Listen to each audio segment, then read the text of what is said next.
So what does an out-of-work bartender do exactly during a global pandemic? Start a podcast, of course. Welcome to the Noisy Barstool audio podcast, a show about drink culture and exploring the intersection between the service industry and the rest of the world. My name is Dave Ambrose. I'll be your host and your personal bartender, so grab a drink and a seat. Because it's almost booze o'clock, y'all, and you don't want to be late for booze o'clock.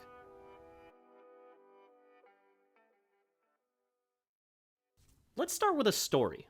Back in 2009, I contracted the H1N1 virus. You know, swine flu.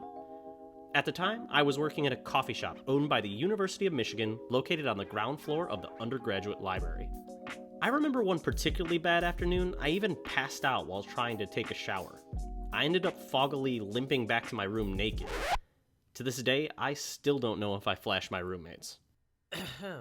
Sorry, guys.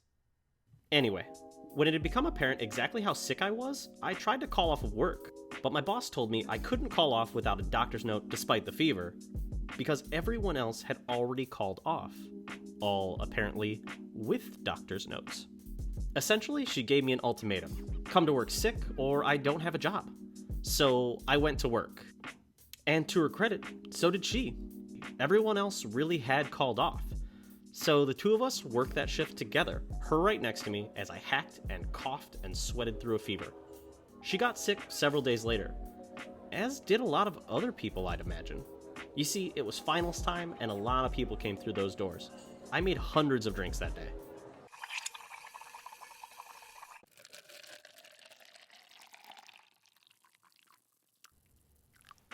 I tell that story not to shame the university or that boss, but to illustrate a point. When it comes to issues of healthcare, restaurant workers often get the short end of the stick, even working for reputable organizations like the University of Michigan.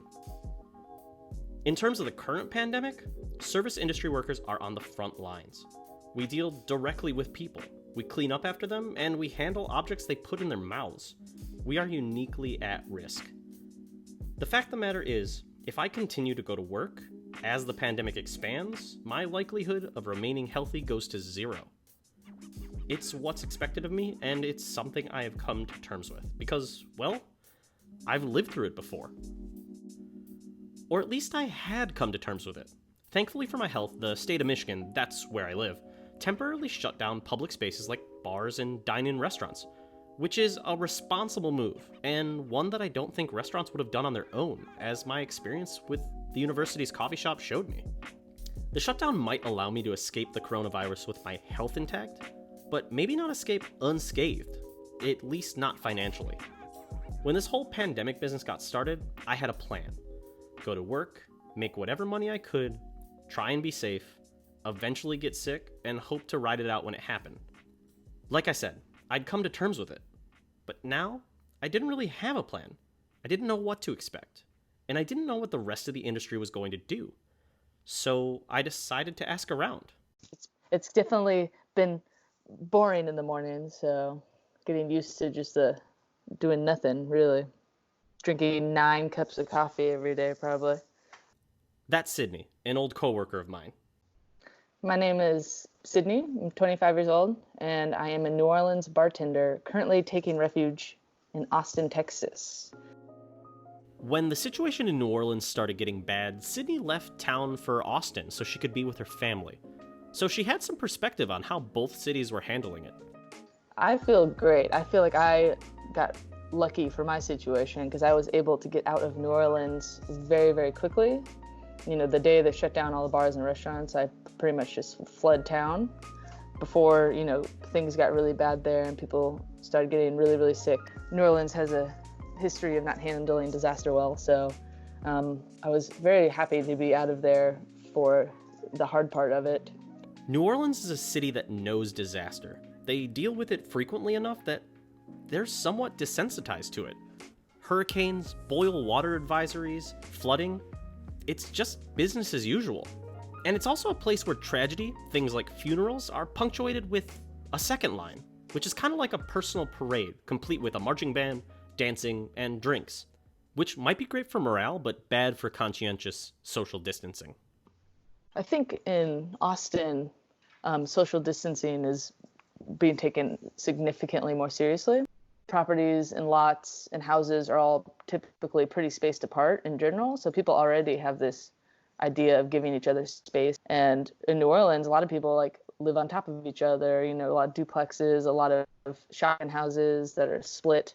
People just are in close contact in general, hanging out with their neighbors, hanging out with their coworkers, talking to the regulars. And I think it's just harder in general just to stay away from people. Which is why, days after most other places were shutting down their public spaces and telling people to stay indoors, New Orleans was throwing block parties in the Irish Channel to celebrate St. Patrick's Day. Yeah, absolutely. When you were talking about the Irish Channel stuff, like, at first I thought, well, good for them. They're not just listening to the news and probably over sensationalizing stuff. But in reality, no, they were dumb. This isn't something to take lightly. That's Matt, another friend and previous coworker from New Orleans.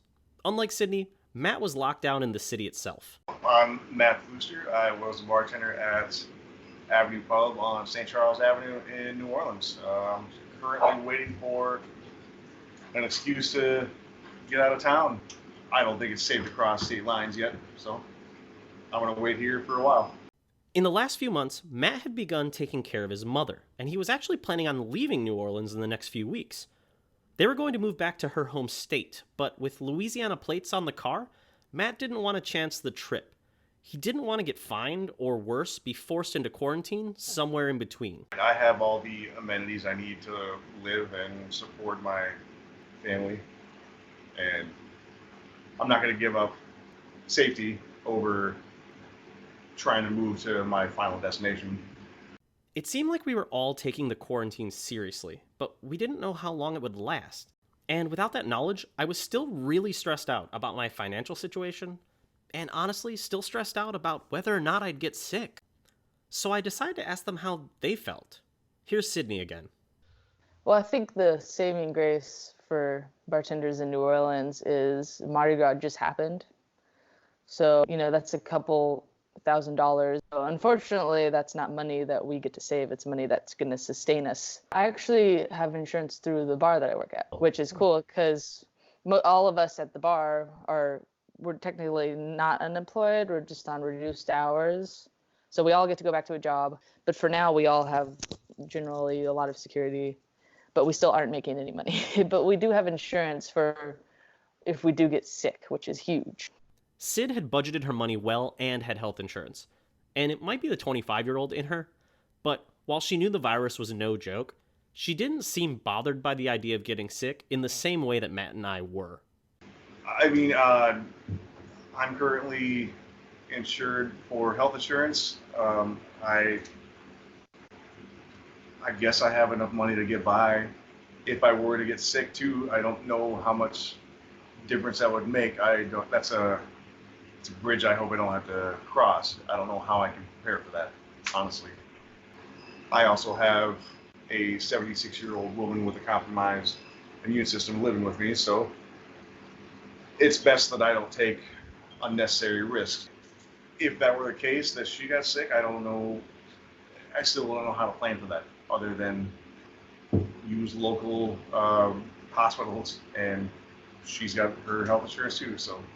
Matt and City are somewhat more prepared for this pandemic than the rest of the service industry around them. They both just worked Mardi Gras, and they're both offered health insurance through their jobs. And getting healthcare through your job is not the industry standard. So many of us don't have that benefit. I myself don't have it. But in this industry, even if we do have health insurance, we don't usually have the financial ability to take time off when we do get sick. There's no way that I would be able to pay for it. There's absolutely no way. That's my friend Rasan Grissom. My name is Rasan Grissom. I live and work in Detroit, Michigan. I work at a couple different bars, including Willis Show Bar and the Highlands, Detroit. I'm also on the board and president of our local United States Bartenders Guild chapter representing Greater Detroit. Rasan and I have been friends since college, and I knew that he was plugged into the bartending scene here in Detroit. I also knew that, like me, he didn't have health insurance, so I wanted to ask him some big questions. The first was, what will he do if he gets sick? And can he afford it? I would just have to walk into a hospital and hope that through the kindness of their hearts / the oath that they took, that the workers would take care of me. It's about hospitality at that point. It's about saying, hey, I just need help. I know that maybe there'll be a payment plan that I'll be on for the rest of my life. I'm used to that. I have student loans. I get it. But I just want to live. And that's what it's going to be. It's going to be that. It's going to be a GoFundMe. It's going to be, those kinds of things, because there's no way right now that I could pay for actively getting sick. Crowdfunding campaigns like GoFundMes are popping up all over the place to support people in the service industry. That's partially because unemployment checks just aren't enough to keep up with all of our bills. It's a stopgap measure that seems unsustainable for the duration of a pandemic. So I am in a particularly nice situation. We're reporting all of our tips, where everything is there, everything is on paper, and so when we get laid off, which and our owners are able to do that, they're able to take that kind of economic hit. I get unemployment, and so is that as much as I was making? Of course not. Every person ever on unemployment will tell you it's not fun, but it does mean that I'm not, constantly terrified of if I'm going to be able to afford food or rent or things like that. That said, I was able to save some so that I'm okay now until those checks start coming. But without that, I don't know how long I could last. And even with the amount of unemployment that I'm getting, more than a couple months is going to be very difficult before really myself and a lot of other people in my situation that have other skills are contemplating that idea of, hey, maybe it's time to move on. That feeling of maybe it's time to move on is one that I think resonates with a lot of us. Here's Matt again. I had a plan before all this happened to go into business with a good friend of mine in my hometown. Then again, I wouldn't mind going back to what I used to do and using the service industry as a part-time job. But then again, I'm also having feelings of anxiety about what the state of the service industry is going to be in the future. After all this, I don't know what's going to be left or what's going to be the same, to say the least. I asked Sydney if she was going to remain in the industry. If at the end of this whole pandemic, would she still be a bartender? And if so, would she still work for the same bar? Yes, I want to stay at the same bar. It has a huge following and extremely steady money. The only problem with continuing to bartend in New Orleans is that when this is all done and this is over, like let's say we're back to work mid-May or something, that's the beginning of our slow season, which the thing is a lot of the bartenders in New Orleans are not worried about this month or next month or even the month after that. They're worried about June, July, and August, because those months are the worst money-making months. So a lot of bartenders are looking at 5 months of no money almost, which is horrifying. So it's like I would like to go back to my job, but also if it continues to be slow and horrible, there might not be really a lot of work to go back. Change is coming to our industry, whether you get sick or not, whether you can survive on unemployment or not. And even if you are able and willing to wait the quarantine out, there might not be a job to go back to. Neighborhood bars, a lot of them won't survive. Like just period. Their margins are good usually, and they're doing volume and they'll be all right. Unless they've been in it for a long time, there's no way that they have the capital to survive this. Your sports bar, we won't have a baseball season this year in all likelihood. We're not going to have the rest of an NBA season. It's entirely possible we won't have the playoffs for an NFL season next year, as if the projections for the virus are correct and it comes back with a vengeance, coronavirus part 2, electric boogaloo. Like if that happens, then we won't have those playoffs, and all of those places are going to be out of money. I think I got lucky because I had a job where the managers and owner have been anticipating this virus for quite some time. Everyone at first thought they were being very paranoid and very crazy, but then turns out that they ended up putting everything in place properly for us to be successful. But with saying that, they're still struggling a lot financially. And that's the scary part, is even my bar, which is extremely successful and is doing all of the right things and for their employees and for the staff, they're still not sure about the future and not sure if they have enough money. And they're one of the only bars I know that has everything right. I don't think that you can budget for that. So many restaurants and bars run on very small margins.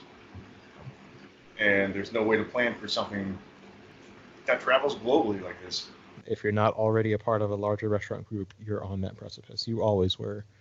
Like, it is an incredibly difficult business to be in, and it will be hard to get out, but it's probably going to be harder to stay in, and lots of people are going to jump out of it because it's not going to be easy to be without any revenue for the next 2-3 months.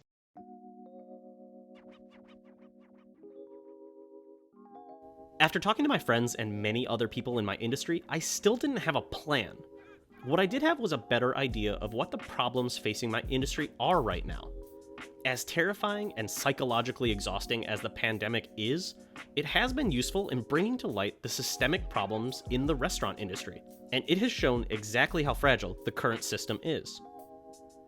Being a restaurant worker is being in a really odd position right now.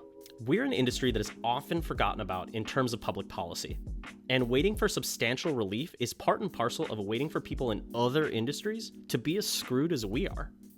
In the meantime, I'll file for unemployment. I'll take advantage of whatever relief efforts come my way, and I'll try my best to keep my service industry community alive and vibrant. So I guess my plan is to be patient, stay healthy, and wait for change. Because it's just going to be a different world, where a lot of the practices that we're going through are going to be established. It's not going to go back to how it was. How it was wasn't that great. Well, friends, thank you for joining me on my first episode of the Noisy Barstool audio podcast. I've been your host and your personal bartender, David Ambrose. If you'd like more Noisy Barstool content, my website is thenoisybarstool.com. You can find me on YouTube, Facebook, and Twitter as The Noisy Barstool, and on Instagram as The Noisy Bar Fool. Don't ask. If you think these types of conversations are worth having, and you'd like to support this podcast, visit me on Patreon. Just search for The Noisy Barstool. Thanks for listening, y'all.